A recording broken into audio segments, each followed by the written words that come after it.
Last week wasn't one of the best for our business. The New York Times laid off 100 from its newsroom. Gannett cut back, including eliminating an entire publication in Knoxville, Tennessee. It's called Metro Pulse. And CNN laid off 150 people and canceled several of its shows, including CNN Money, Sanjay Gupta, MD, and Crossfire. Actually, this is the second time Crossfire's been canceled. So our next topic is related to that. Sort of. See, last week, the National Association of Black Journalists issued a press release citing concern with the atmosphere for African-American journalists working at the cable network.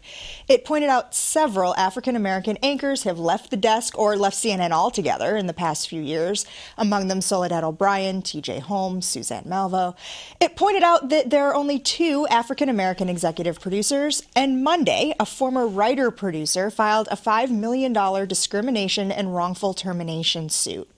Well, that was just the first move in a complicated game of gotcha. First, there was a statement that said CNN was dropping its sponsorship of NABJ's annual conference. Then CNN said that that wasn't exactly true, that it was considering dropping it. NABJ's Bob Butler told the Washington Post CNN has basically called him a liar. This is really a big deal. Yeah, it's a big deal, but the overall issue that we have here is the lack of diversity and diverse voices within journalism. And this is something that the industry has been struggling with since 1968.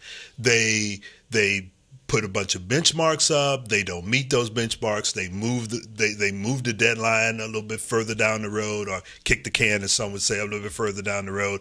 But all in all, what's happening is that you don't have enough diversity within mainstream media, and now what's happened is that you have a generation of minority journalists who are basically saying we're going to create our own. And a lot of them have gone into social media. They've created their own voices. They have worked to use the internet and other means by which to create. The Griot being an example of one of those. I mean, there are a lot of them out there, and a lot of them are doing the job in a lot of these communities that the mainstream media for years have claimed that they wanted to do.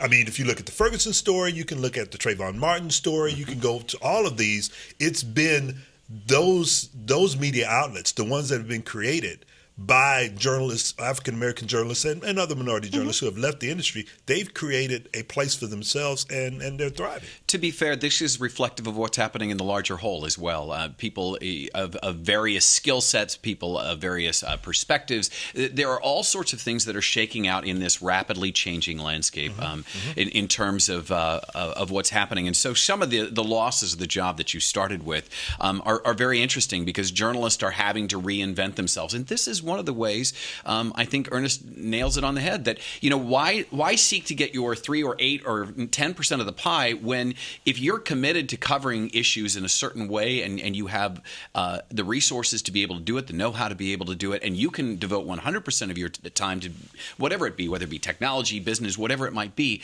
then maybe you turn your focus in that direction. I don't think that in any way explains all of what's going on, but I think it at least explains parts of it. It doesn't explain all of what's going on. I think also part of it is that within the mainstream media, they're having a problem trying to monetize or continue to monetize their products in the changing environment in which people aren't going to mainstream media to get their news and information. And if they aren't going to get it there, then the advertisers are kind of questioning whether or not they should be spending the money, and they just aren't generating the same kinds of profit. And so they're laying people off. And in laying off those people, it's usually the situation where the last hired is the first fired. And in a lot of those cases, the last hired were minorities.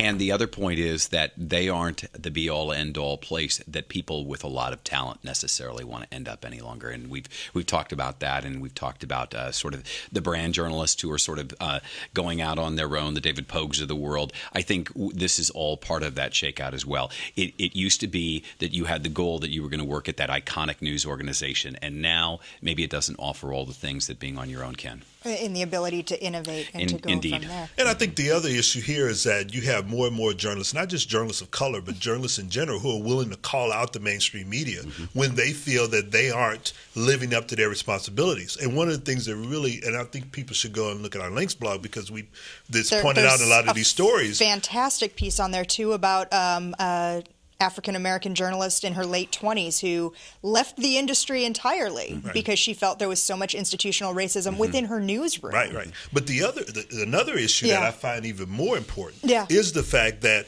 you have journalism organizations who are laying off people in droves, but then they don't want to talk about it, even though they go out and they cover national industry who lay off people and they expect to get comments from them. But then when another journalism organization, say, goes to CNN or goes to or Gannett, to Bloomberg, which has a policy of not covering itself. Right, exactly. And says, hey, you laid off all these people. Can we get a comment about it? And they fall back and say, well, to protect the personal interests of the people that we've laid off, we don't want to talk about it. That's a lame excuse that journalists wouldn't accept from someone else. So why are they giving those explanations?